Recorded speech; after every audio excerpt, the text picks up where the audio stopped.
রাগও লক্ষ্মী কথাতেই আছে। তো অনেক সময় রাগ লক্ষ্মীটা সত্যিই খেটে যায়। আর সত্যিই মনে হয় যে রাগটা হয়তো অনেক সময় করাটা হয়তো ঠিক। তো সবসময় করাটা উচিত নয়। কিন্তু আমার একটু রাগটা একটু বেশি। আমি একটু অভিমানী। যদি কেউ কিছু বলে দেয় আমি একটু খুব বেশি অভিমান হয়ে যাই। তো রাধে রাধে বন্ধুরা, welcome back to my channel. তো তোমরা সকলে কেমন আছো? আশা করি ভালো আছো আর আমিও ভালো আছি। আর অবশ্যই সকলেই সুস্থ আছো এটাও আশা করি। তো দেখো আজকে সকাল সকাল বলে রান্নাবান্না করে আমি আজকে চলে গেলাম একটা জায়গায় গেছিলাম। তো সেখান থেকে আসার পরে এই যে ভিডিওটা যেটা প্রসাদ পাচ্ছি, তো এটা আমার একটা বোনের বাড়িতে গেছিলাম। তো সেখানে প্রসাদ পেয়েছি। আর আজকে আমি গেছিলাম কোথায় তোমাদেরকে সেটাই বলছিলাম যে রাগ ও লক্ষ্মী। তো রাগ লক্ষ্মী এই কারণেই যে রেগে যদি কোনো মহৎ কাজ হয়ে যায় তাহলে কিন্তু অনেক ভালো, তাই না? আর কিন্তু রাগ করে যদি কোনো খারাপ কিছু করে ফেলি সেটা ঠিক নয়। তো রাগ এমনই করা উচিত যেটায় ঠাকুরের সেবা হয়, যেটায় ঠাকুরের কাজ হয় বা ঠাকুরের জন্য করছি, উদ্দেশ্যটা যেন তাঁরই হয়। তো এইটাই হচ্ছে আমার মহৎ উদ্দেশ্য, আর কিছু না। তো আজকে আমি রাগ করে দিয়ে গেছিলাম। তার আগে বলে নিই, এই বিড়ালটা দেখো, আমি বাড়ি এসে দেখছি খুব ঝড় বৃষ্টি হচ্ছে, এদিকে প্রচণ্ড পরিমাণে ঝড় বৃষ্টি হচ্ছে। আর সব কারেন্ট নেই, গোপাল সোনাগণ সব বসে আছে, প্রদীপ জ্বলছে। তো আমি তো ওদের দর্শন করিয়ে দিলাম তোমাদেরকে। আর এটা ছিল একদম সন্ধ্যাবেলা। আর বিড়ালটা কোত্থেকে ভিজে পড়ে এসছে, আমার মা আবার মুছে দিচ্ছে। আর এই দেখো পুরো মন্দিরটা দেখা যাচ্ছে আমাদের। আর এই যে বৃষ্টির জল পড়ছে টপাস টপাস করে। তো তারপরে আমি কারেন্ট চলে এসেছে, আবার আমি একটু বেগুনি বানিয়ে নিয়েছিলাম ভগবানের জন্য। আর যেটা তোমাদেরকে বলছিলাম, আজকে আমি রাগ করে ঘর থেকে চলে গেছিলাম, কারণ জানোই তো সংসার থাকতে গেলে খুঁটিনাটি হয়। তো আমাকে এমন একটা কথা বলেছে, আমার খুব খারাপ লেগেছে। তো আমি ওই জন্য রাগ করে ঘর থেকে চলে গেছিলাম।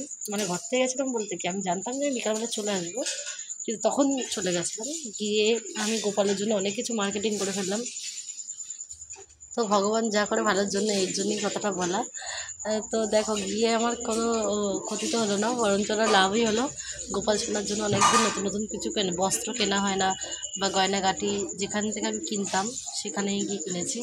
আর আমাদের এখানে অত ভালো কিছু পাওয়া যায় না। তো সুযোগটা যখন পেয়েছি আর আমার কাছে টাকাও ছিল, তো ওটা দিয়ে কিনে নিয়েছি। আর গোপালকেও দিয়ে দিয়েছি। আর এদিকে দেখো মুড়ি আলু ভাজা, আর এদিকে বেগুনি দিয়ে মা ওরা খেলো, আর আমি কিন্তু শুধু মুড়ি দিয়ে প্রসাদ পেলাম গোপালকে যেটা দিয়েছিলাম। আরে দেখো গোপালের জন্য একটা বসার আসন কিনেছি। আর এদিকে এক এক করে দেখো হার, এটা হচ্ছে হার কিনেছি একটা, একটা দুটো মুটুক কিনেছি। এই যে একটা মুটুক, আর একটা মুটুক ওপরে মানে প্লাস্টিকটা ছিঁড়ে গেছে, ওখানে মনে পড়ে গেছে। তো সেটা পরে তোমাদেরকে দেখিয়ে দেবো ওখানে। আর এখন এইটা দেখো, এটা রাধারানীর একটা ঘাগরা। আর গোপালের জন্য আছে কিন্তু কিছুই কিনে নিই, সব রাধারানীর জন্য বেশিরভাগ কিনেছি। আর এদিকে দেখো রাধারানীর জন্য একটা ঘাগরা, আর একটা খুব সুন্দর, এটা আমার খুব পছন্দ হয়েছে। ক্যামেরায় যতটা না ভালো লাগছে, সামনে কিন্তু আরও এর থেকে খুবই সুন্দর লাগছিল। আর দেখো ভগবান শ্রীকৃষ্ণের জন্য একটা ধুতি কিনেছি। তো ধুতিটা ওই সুতির বস্ত্রটার সাথে রাধারানীর ম্যাচিং করে। আর দেখো গোপালের জন্য হার কিনেছি।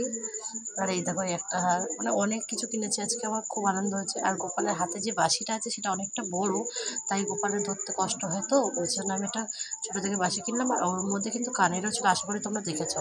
আর গোপালের জন্য যে কিনে নিয়েছি চাড্ডি। তো গোপালের এখন গরমকাল, এই জন্য ও দুটো চাড্ডি কিনে নিয়ে এসেছি। তো এরপরে রাতের ভোগ দর্শন করে নাও। আর আজকের মতন কিন্তু ব্লগটা এখানেই শেষ করছি। আর তোমাদের যদি আমার ভিডিওটা একটু ভালো লাগে তাহলে অবশ্যই লাইক কমেন্ট শেয়ার করতে ভুলবে না। আর রাতের বেলা গোপালদের শীতলনা দিয়েছিলাম। আর গোপাল সোনাদের দর্শন করে নাও। আর তোমরাও ঘুমিয়ে পড়ো, আর গোপাল সোনারাও ঘুমিয়ে পড়ো। রাধে রাধে, শুভরাত্রি।